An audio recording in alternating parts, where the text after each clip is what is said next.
What's up, guys? We're back for another video, and it is a huge week. Let me emphasize huge. Probably the biggest week apart from maybe the Conference League final in this channel's history, because we are playing in yet another final, the Club World Cup final. And this is a final where if we win it, we get to wear this nice shiny gold badge. It says basically best club in the world for the next not one, not two, not three, but 4 years.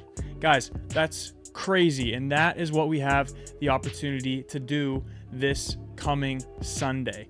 So as we prepare to do that, I want to focus on just a few things as we get ready to support our Blues. And first off, what I want to do is I want to look at the team that we are facing up against. We're playing against Paris Saint-Germain, and I want us to look at who are we expecting to be their lineup? Who can we look out for? Who do we need to watch out for their top performers? And also, what are their play styles? Similar to if you got to watch our video against Palmeiras, what should we expect from them play style wise?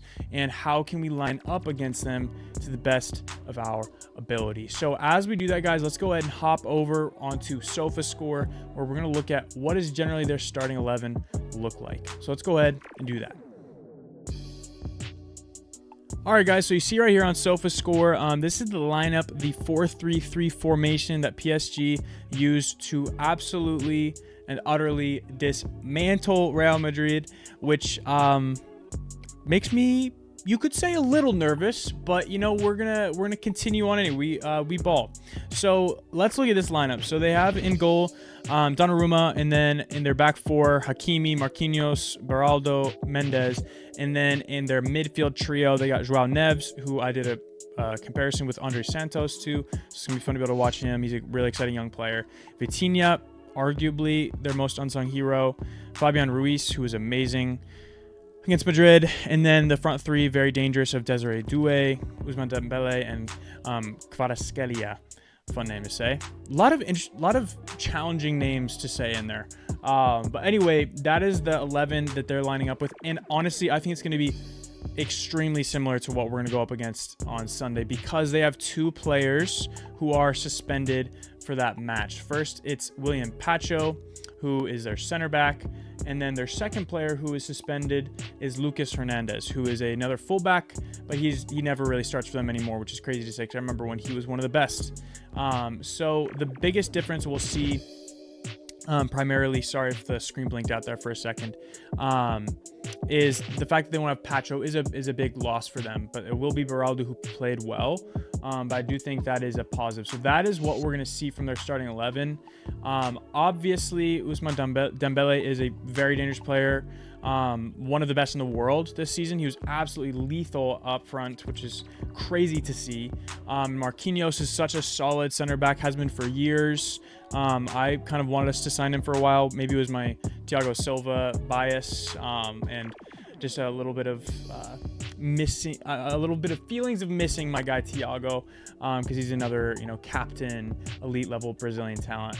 But I would say the biggest dangers for us are obviously Dembele. I would also say both of the wingers, Kvaratskhelia and Doué, are both very dangerous and very, I'd say prideful, but in the sporting type of way.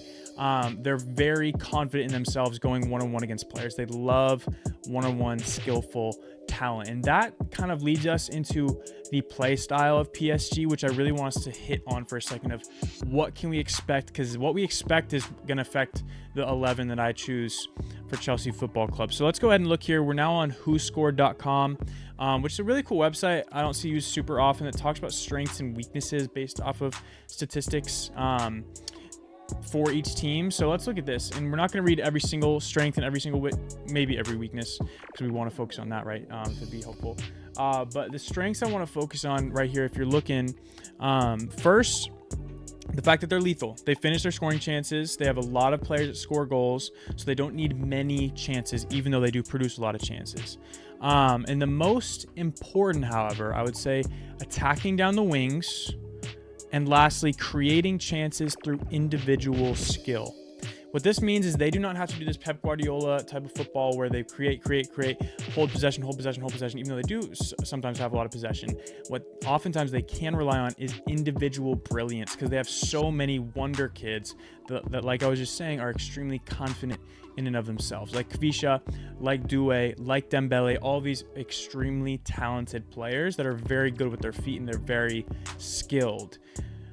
But leading into that very thought, and kind of as a consequence of that, they don't have a lot of body up front. And what I mean by that is they don't have a lot of strength and a lot of high stature and build up front. Dembele arguably isn't even really a striker. He kind of plays as more of a false nine. So that leads to one of their biggest weaknesses, and that is aerial duels. They're not super strong in the air. Gonzalo Ramos is more of a presence, but he doesn't start for them. And also stopping opponents from creating chances. They do let teams play against them because they're so open, they're so attacking. So focus on, especially here, guys, as we build our 11, aerial duels. Again, they're not an immense danger in the air, and that's going to lead to a big difference, especially in our center back pairing. So that's kind of what we can expect from Paris Saint-Germain. Obviously, an unbelievably talented team, the most informed team in the world. They score a lot of goals. They have a lot of different players that can score goals from their midfield, from their defense with their attacking fullbacks, and obviously in the front with some of their Ballon d'Or candidates. So they like to attack on the wings. They like individual brilliance, and they're not strong in the air. Those are things we can expect, both strengths and weaknesses from PSG. So let's go ahead and hop over and let's build a squad together. Okay, guys, so we're hopping over here to our last website, which is Footbin, and this is where you can just use the FC25 cards, which I think is fun. And also we use FC25 mid-season, so it's fun to kind of keep that in mind. But as we look at this, here's the thing, and this is actually a very good thing in my opinion. Chelsea is starting to be a very recognizable team. And what I mean by that is we're actually having very repeatable and similar and familiar lineups game to game, and that's because we're starting to actually lock down positions. Marc Cucurella is not going to move. Cole Palmer is not going to move. Enzo and Caicedo are not going to move. Pedro Neto's getting to the place where he's not going to move. So we're seeing a lot of these players that will stay the same game to game. I mean, you're not going to be that surprised by starting 11s, but there are a few choices today that nonetheless still have to be decided upon. So let's go ahead and start between the pipes. Gonna be Rob Sanchez. Again, no surprise there. He's been fine this tournament. Beat near post against Palmeiras from a great goal from Esteval, of course, but still shouldn't be beaten near post, but he keeps his spot. On the left, Marc Cucurella. Of course, Marc Cucurella. It has to be him. He is one of our best players. For me, he was actually our player of the season this year, which some probably disagree with, but that's fine. He's an amazing player. Center back pairing. This is where it gets interesting, guys. Levi Colwill is back. He's not going to be suspended for this game anymore. Same with Delap. He can come back in the lineup if Enzo Maresca deems necessary.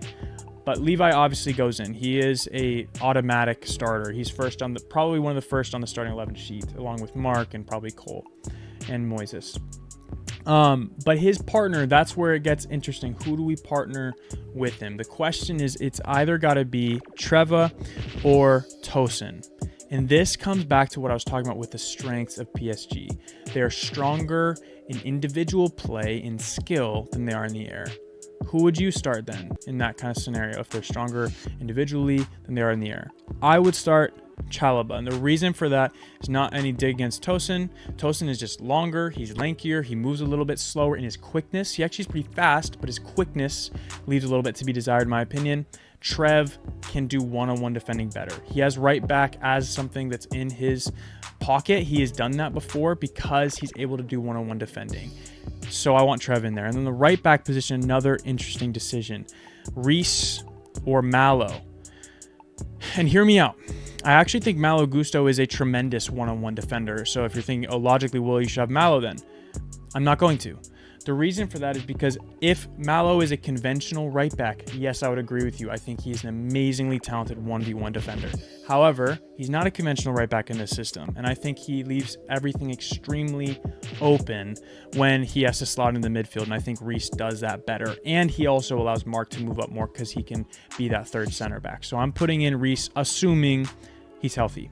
And then in the middle three in our, remember this is like our 4-2-3-1. I'm just going to still consider this our midfield trio. Enzo and Moises. The question that is left to be asked is Moises healthy? I looked into this. I couldn't find any information regarding a for sure answer on if Moises is healthy yet. I think they're probably still asking those questions themselves because he kind of tweaked his ankle at the end of the game against Fluminense, if you saw that. However, I'm hoping he is. In this one kind of game where, crazy enough, I think it's worth it going even if you're 90%, not quite 100. I think it's worth it for this game. Let me know if you agree with that. Maybe you don't. And then Cole, obviously, at the number 10 position, holding it down. And then on the left, we have Nkunku. I think he's done fine this term. I think he's worked hard. I think he's produced at some important moments. And I think he had a good game last game, so keep him there. Nani is halfway out the door. Pedro Neto on the right, one of our best players this tournament. And then up top, some would probably call for Delap. I'm going to keep Pedro there. Keep the hot hand in. Don't make it overcomplicated.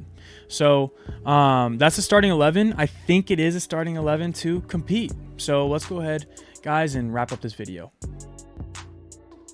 All right, guys, so that was my starting 11 to compete for a Club World Cup final against PSG. Who do you think will start this game?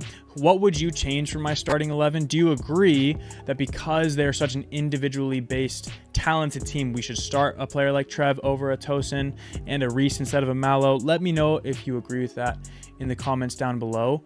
Guys, what are your score predictions? My score prediction, I gotta stay positive because that's what I like to do. I'm gonna say it's gonna be a shootout. I think it's going to be a 3-2 victory to Chelsea. I think we are confident, we're moving well, and I think we're gonna beat the team that's in front of us, and that is PSG this week. What do you guys think? Leave your thoughts down below, and subscribe and like if you haven't yet. Continue to just join this channel. It's growing and growing. So appreciate you guys. I'll see you Sunday.